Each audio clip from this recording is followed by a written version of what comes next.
Mä olin ammattilaskija. Just päässyt lukiosta ja noussut maailman 11 parhaaksi. Mä olin ihan pirun hyvässä kunnossa.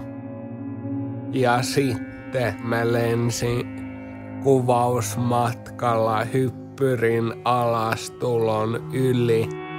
Tulin poikittain alas. Sekunti sen jälkeen niin mä taistelin hengestäni. Ei sitä voinut tietää, että tuleeks musta toimivaa kalu enää koskaan.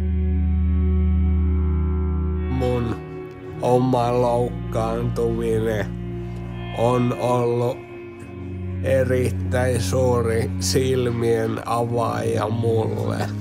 Et vaiks itel toimis kaikki mainiosti, niin pitää ymmärtää, et kaikil ei toimi.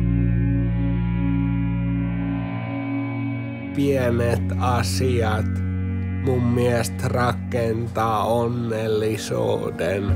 En mä tarvi mitään muuta. Se riittää, että mä voin nauttia elämästä.